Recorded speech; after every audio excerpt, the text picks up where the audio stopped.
நேரடி விற்பனைத் துறைக்கு அது தகுதியான அந்த நிலையை இதுவரை அடைய முடியவில்லை. மேலும் அந்த நிலையை எவ்வாறு அடைய முடியும்?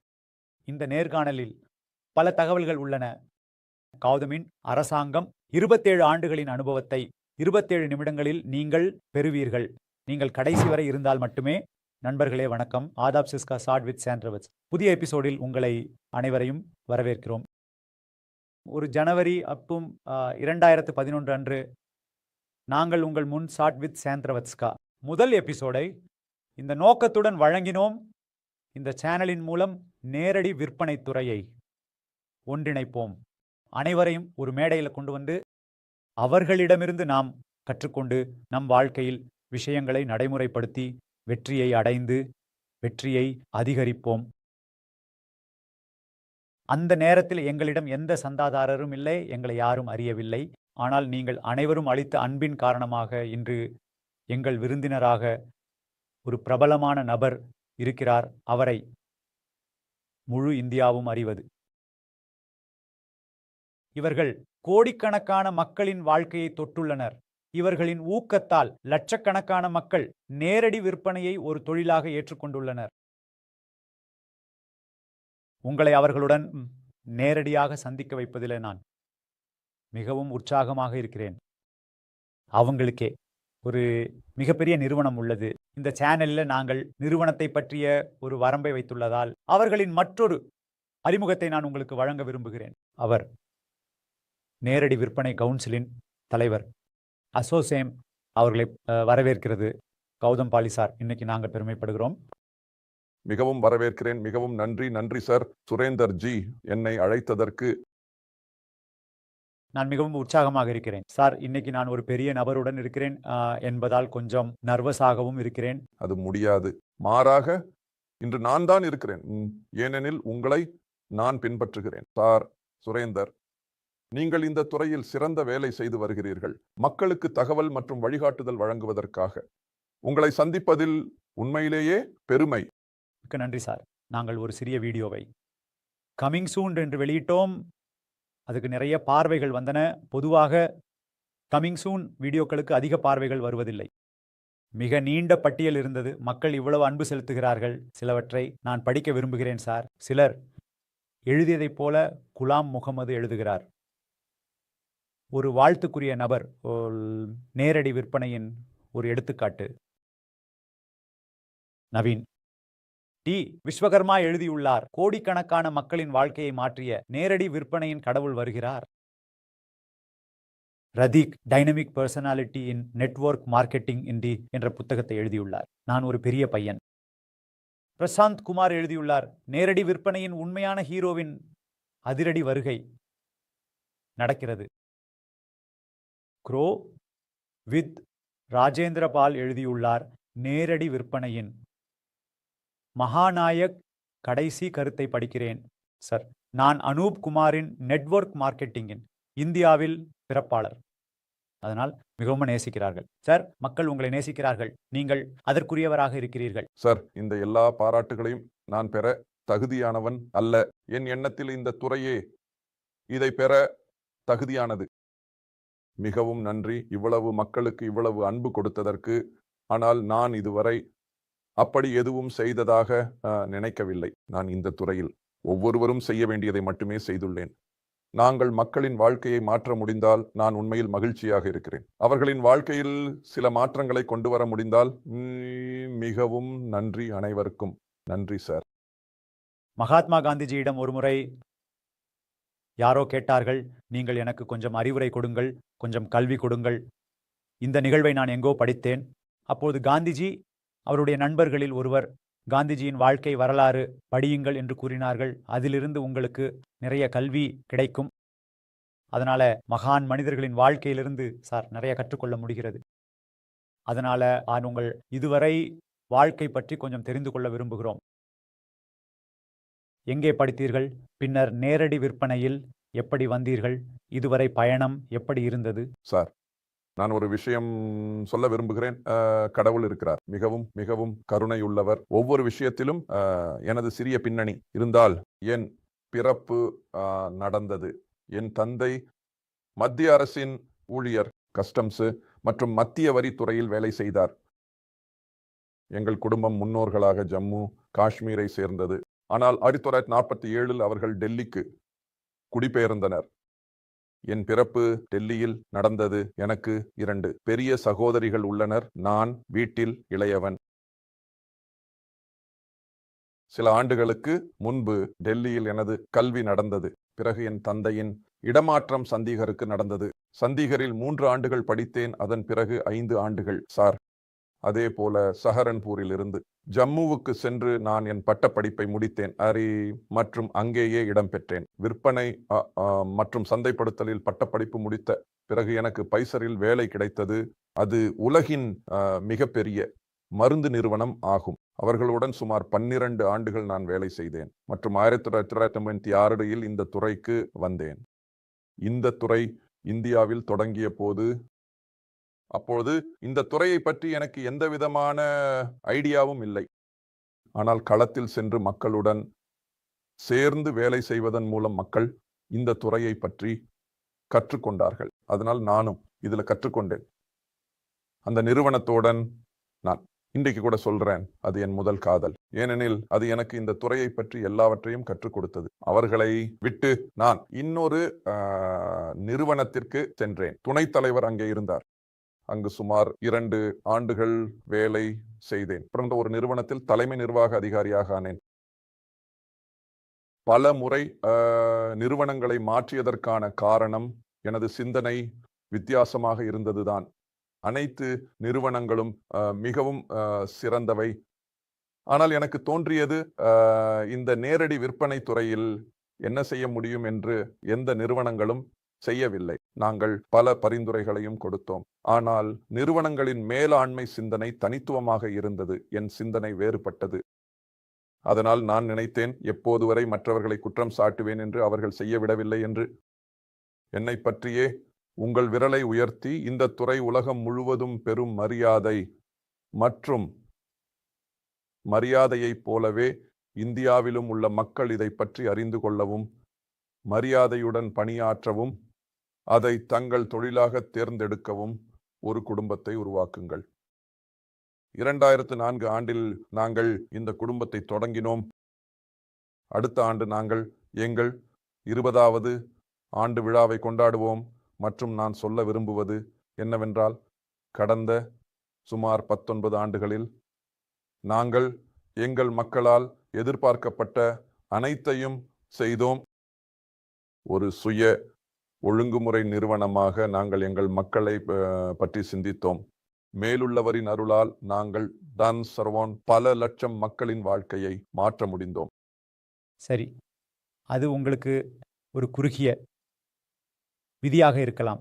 எப்போதும் ஒரு விஷயத்தை சொல்வார்கள், யோசிக்க துணிந்தால். ஆனால் ஒரு சாதாரண மனிதன், ஒரு குறிப்பாக அவனுடைய பின்னணி மிகவும் வலுவாக இல்லை என்றால், அவனுடைய பள்ளி கல்வி மிகவும் சிறப்பாக இல்லை என்றால், கல்லூரி நல்ல நிறுவனத்திலிருந்து செய்யவில்லை என்றால், அவன் பெரியதாக யோசிக்க முடியாது.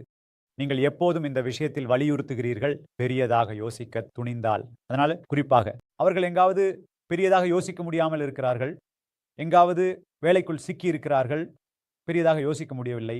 உங்கள் பக்கம் இருந்து ஒரு குறிப்பை வழங்க முடியுமா? சார், அதனால் பெரியதாக யோசிக்க முடியும். வாழ்க்கைக்காக வாத் சாஹப். நான் இதையே சொல்ல விரும்புகிறேன். பெரியதாக யோசிக்காதவர்கள் உண்மையில் பயப்படுகிறார்கள். சரியா? எதற்காக பயப்படுகிறார்கள்? இந்த விஷயத்திற்காக. அவர்கள் யோசித்தால் மற்றும் அவர்களுக்கு வெற்றி கிடைக்கவில்லை என்றால் மக்கள் அவர்களை கிண்டல் செய்வார்கள்.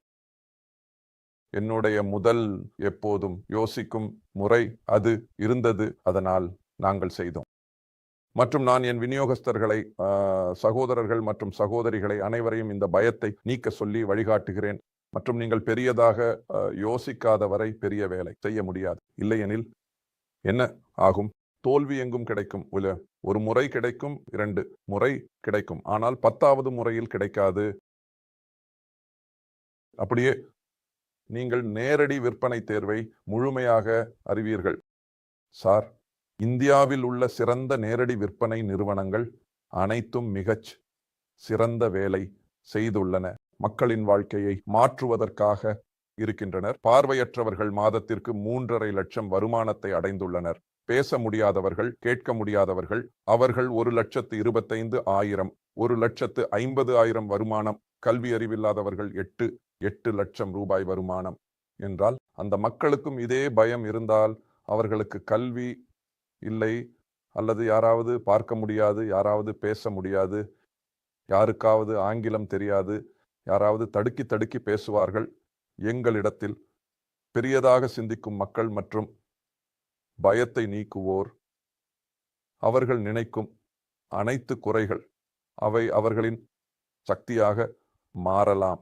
மற்றவர்கள் அவர்களை பற்றி பெருமைப்படுவார்கள், அவர்களை உதாரணமாக கூறுவார்கள், அவர்களை பின்பற்றுவார்கள். ஆனால் இவர்கள் அனைவரும் வெற்றி பெற முடிந்தால் இந்த துறையின் மீதும் தன் மீதும் முழு நம்பிக்கை வைத்து பெரிதாக சிந்திக்கும் எவரும் அதையே செய்ய முடியும் என்று நான் நினைக்கிறேன். ஒவ்வொரு நபரும் இந்த துறையில் வெற்றி பெற முடியும். அருமை சார். நீங்கள் எடுத்த உதாரணங்களில் சிலர் தெரியவில்லை, சிலர் பேச முடியவில்லை. அவர்கள் இந்த துறையில் மிகவும் நன்றாக செய்கிறார்கள். கண்டிப்பாக மற்றவர்கள் இந்த துறையிலும் செய்ய முடியும் மற்றும் எங்கும் செய்ய முடியும்.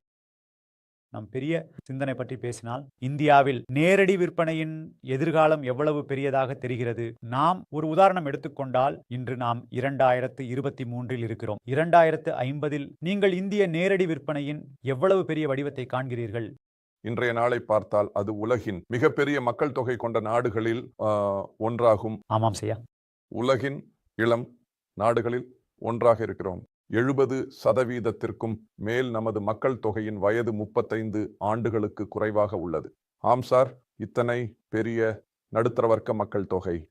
அவர்களிடம் செலவழிக்கக்கூடிய வருமானம் மிகவும் அதிகமாக உள்ளது.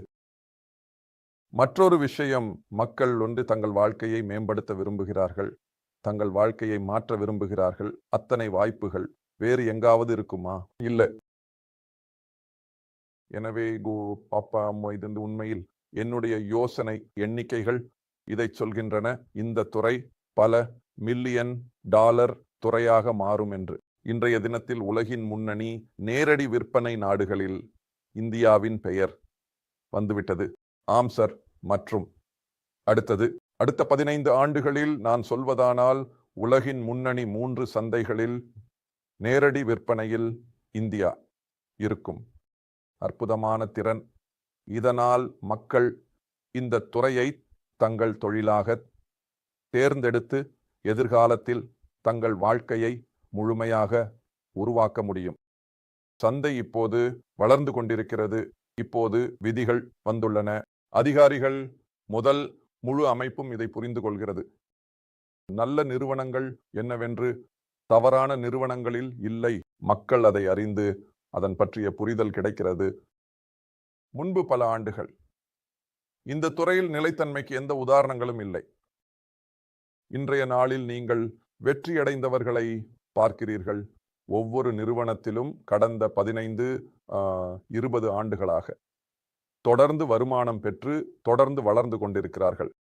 மற்றும் வரவிருக்கும் காலத்திற்காக நான் இன்னொரு விஷயத்தை சொல்ல விரும்புகிறேன். நான் கடந்த 5 ஆண்டுகளில் பார்த்தது, முதலாவது தலைமுறை நேரடி விற்பனையாளர்கள் இன்றைய நாளில் அவர்களின் 2வது தலைமுறை, அதாவது அவர்களின் குழந்தைகள், மகன்கள் அல்லது மகள்கள் கூட நேரடி விற்பனையில் வருகிறார்கள். அவர்கள் இருக்கும் துறையில் பெற்றோர்களுக்கு மிகுந்த நம்பிக்கை உள்ளது. மேலும் அதன் எதிர்காலம் பிரகாசமாக தெரிகிறது.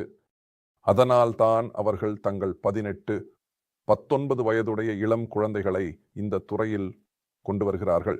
ஏனெனில் இந்த துறையின் எதிர்காலம் மிகவும் வலுவானது மற்றும் மிகவும் பிரகாசமானது, மிகச்சிறந்தது. நாங்களும் ஒரு முயற்சி செய்தோம். மக்களிடம் நம்பிக்கையை உருவாக்குவதற்காக நாங்கள் 4 எபிசோடுகளை தொடர்ச்சியாக செய்தோம். அதில் நாங்கள் முதல் தலைமுறை மற்றும் 2ஆம் தலைமுறையினரையும் அழைத்திருந்தோம். அவர்கள் தங்கள் அனுபவங்களை பகிர்ந்து கொண்டார்கள். அவர்கள் தங்கள் அடுத்த தலைமுறையை கொண்டு வந்தார்கள். மேலும் எனக்கு ஒரு 2 உதாரணங்கள் உள்ளன. 3ஆம் தலைமுறை வந்துவிட்டது. அதாவது 25 ஆண்டுகளுக்கு முன்பு தொழில்துறையில் தொடங்கியவர்கள், அவர்களின் 3ஆம் தலைமுறை இப்போது வேலை செய்து கொண்டிருக்கிறது. நீங்கள் மிகவும் நல்ல பார்வையை வழங்கினீர்கள். சார், தற்போது உலக சம்மேளன நேரடி சங்கத்தின்படி நாங்கள் உலகளவில் 11வது இடத்தில் உள்ளோம். மேலும் நீங்கள் கூறினீர்கள் 15 ஆண்டுகளில் 3வது இடத்தில் முதல் 3 இடங்களில் வருவதற்கான பார்வை தொழில்துறைக்கு நம் நாட்டிற்காக மற்றும் கௌதம் சார் கூறுகிறார்கள் அதற்கு மிகப்பெரிய அர்த்தங்கள் உள்ளன. மேலும் மிகப்பெரிய நம்பிக்கையுடன் நீங்கள் இந்த தொழில்துறையில் நிச்சயமாக வேலை செய்ய வேண்டும். ஒரு 2 முக்கியமான தலைப்புகளில் விவாதிக்க விரும்புகிறேன். இந்த நேரத்திலும் இவ்வளவு ஆண்டுகளுக்கு பிறகும் நீங்கள் 1996 முதல் இந்த தொழிலில் உள்ளீர்கள் மற்றும் அப்போதுதான் இந்தியாவில் தொடங்கியது. அப்படினால் எத்தனை ஆண்டுகள் ஆகிவிட்டது ஐயா? 24, 27 வருடங்கள் ஆகின்றன. 27 ஆண்டுகளுக்கு பிறகும் கூட மக்கள் நேரடி விற்பனையை ஒரு மோசடி என கருதுகிறார்கள். இல்லை, இவர்கள்தான் சீட்டு நிதி நிறுவனங்கள் என்று அவர்கள் நினைக்கிறார்கள். அப்படி என்றால் இந்த எண்ணம் எப்போது மாறும் சார்? இது மிகவும் கடினமான கேள்வி. நீங்கள் வத்சா கேட்டீர்கள். பெரும்பாலான மக்கள் இதை மோசடி அல்லது பிற விஷயங்களாக நினைக்கிறார்கள். அவர்கள் பெரும்பாலும் இந்த துறையை அறிந்தவர்கள். இந்த துறையை அறிந்தவர்கள் அவர்களின் எண்ணம் இந்த துறையை பற்றிய அவர்களின் கருத்து முற்றிலும் மாறுபட்டதாக இருக்கும். உங்களிடம் ஒரு விஷயம் சொல்ல விரும்புகிறேன். நீங்கள் கூட அந்த விஷயங்களில் ஈடுபட்டிருந்தீர்கள். எப்போதும் நாம் பியூரோகிரசி மற்றும் பல்வேறு அமைச்சகங்களையும் சந்தித்தோம். எல்லா நல்ல நிறுவனங்களும் இதே விஷயத்தில் வேலை செய்து கொண்டிருக்கின்றன. ஏனெனில் சில தவறான வீரர்கள் வந்து இந்த துறையின் படிமத்தை சேதப்படுத்துகிறார்கள். ஐயா, எங்கள் அரசாங்கத்தின் முயற்சி இதுதான். விதிகளுடன் சேர்த்து ஒரு ஒழுங்குமுறை அமைப்பு இருந்தால் இதற்கு நம்பிக்கை இல்லாதவர்களுக்கு நம்பிக்கை ஏற்படுத்தும். அரசாங்கத்திடம் இருந்து ஏதேனும் அங்கீகாரம் கிடைத்தால் இந்த துறையை ஒழுங்குபடுத்த யாராவது இருந்தால் தவறான வீரர்கள் வராமல் தடுக்க முடியும். அப்போது வரை இது நடக்காத வரை சிலர் வந்து தவறான மோசடிகளை செய்வார்கள். இதனால் முழு துறைக்கும் கெட்ட பெயர் கிடைக்கும். ஆனால் நான் உங்களிடம் என் அழகியவற்றின் பார்வைகளில் இருந்து இந்த துறையை புரிந்து கொள்ளுங்கள் என்று ஒரு விஷயத்தை சொல்ல விரும்புகிறேன். தவறான வீரர்கள் இருப்பதால் முழு துறையும் தவறாக இருக்க முடியாது. சுயமாக தொடர்புடைய மற்றும் நல்ல நிறுவனங்கள், பலகாலமாக செயல்பட்டு வரும் நிறுவனங்களை புரிந்து கொள்ளுங்கள். இதனால் நீங்கள் இதில் உங்கள் தொழில் முனைவை உருவாக்க முடியும். விஷயங்கள் மாறும். நமக்கு நம்பிக்கை இருக்க வேண்டும். நேரடி விற்பனை விதிகள் வந்த பிறகு நமக்கு ஒரு சட்ட அங்கீகாரம் கிடைத்துவிட்டது. பல்கலைக்கழகங்களில் கற்பிக்கப்படத் தொடங்கியுள்ளதால் அதனால் எங்கோ எங்களுக்கு ஒரு சமூக அங்கீகாரம் கிடைத்துள்ளது. ஏனெனில் உங்களிடம் மிகுந்த அறிவு உள்ளது, மிகப்பெரிய அனுபவம் உள்ளது. ஒரு கடைசி கேள்வி நான் கேட்க விரும்புகிறேன்.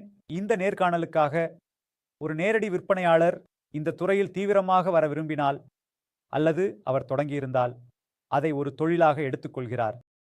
ஒரு நல்ல நிறுவனத்தை தேர்ந்தெடுக்க அவர் என்ன அளவுகோல்களை வைத்திருக்க வேண்டும்?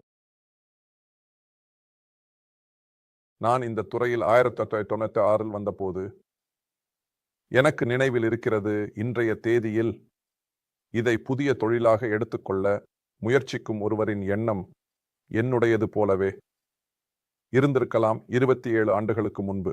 ஐயா, அந்த துறையை பற்றி அறிய நான் ஒரு புத்தகம் படித்தேன். அதன் பேர் எனக்கு இன்றும் நினைவில் உள்ளது.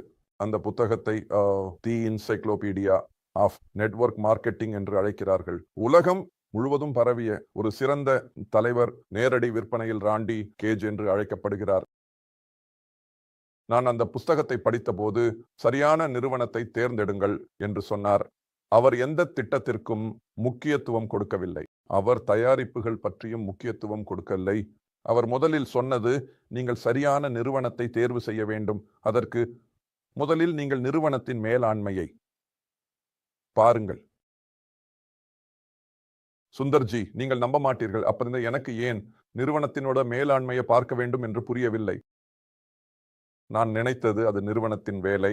ஒரு நல்ல மார்க்கெட்டிங் திட்டம், நல்ல தயாரிப்புகளை வழங்க வேண்டும். நேரடி விற்பனையாளர்கள் அவர்கள் தயாரிப்புகளை விற்குவார்கள், தங்கள் உழைப்பால் குழுவை உருவாக்குவார்கள், வருமானம் பெறுவார்கள். நிறுவனம் அவர்களுக்கு வருமானம் வழங்க வேண்டும்.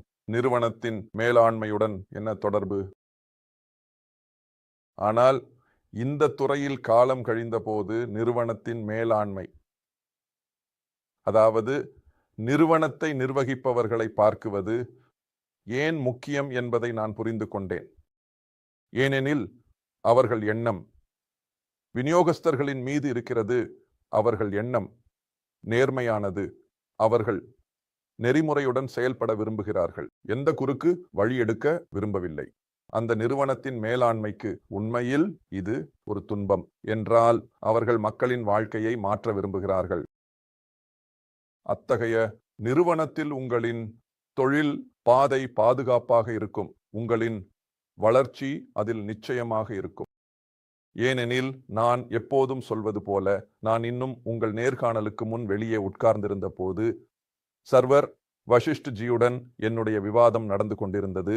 அதில் நான் ஒரு புத்தகத்தை பற்றியும் விவாதித்துக் கொண்டிருந்தேன். அதில் அவர்கள் கூறியதாவது, ஒரு நிறுவனத்தை நடத்தும் எந்த நபரும் அவர்களின் தலைமைத்துவம் உதாரணமாக 5 நிலைகளில் இருக்க வேண்டும். அந்த நிறுவனத்தின் மூலோபாய சிந்தனை எப்படி இருக்கிறது? அந்த நிறுவனத்தின் பார்வை எப்படி இருக்கிறது? ஒரு நல்ல மேலாண்மை இருந்தால் மட்டுமே அது மக்களுக்காக சிந்திக்கிறது.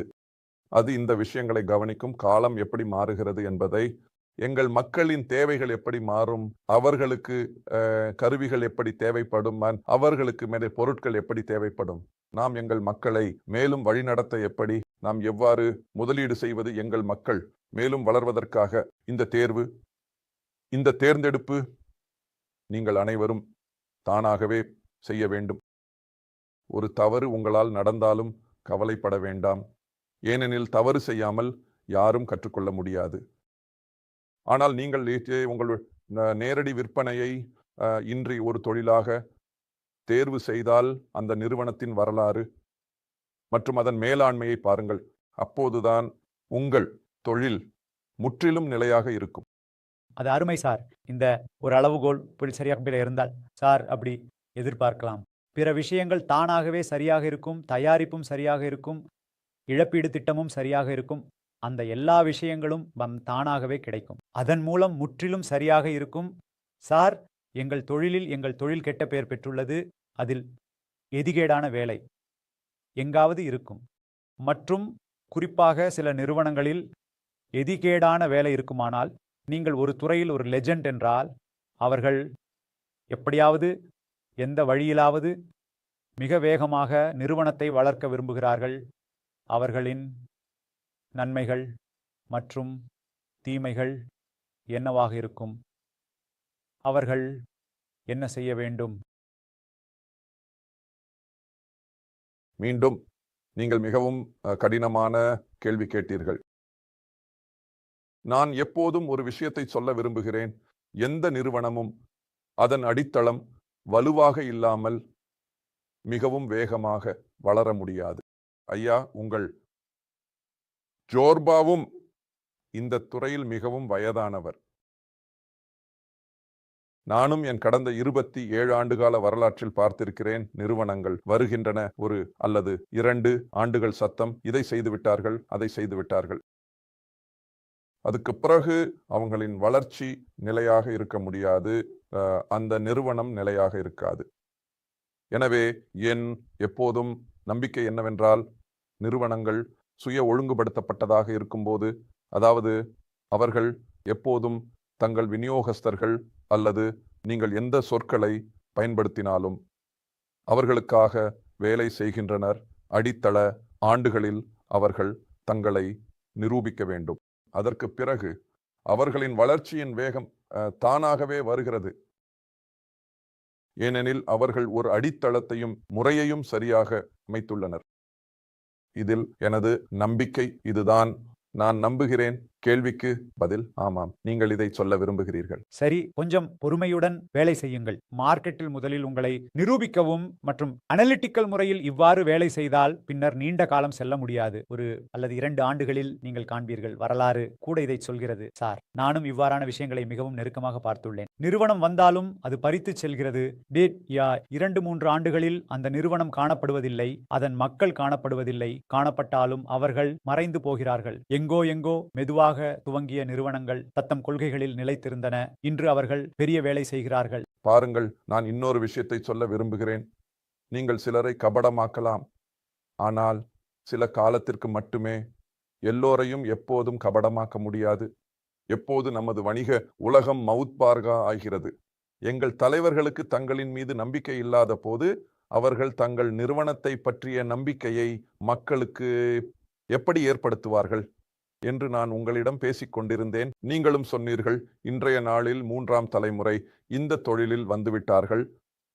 அவர்களுக்கு நம்பிக்கை இல்லையெனில் தங்கள் 3ஆம் தலைமுறை அல்லது 2ஆம் தலைமுறைக்கு ஏன்?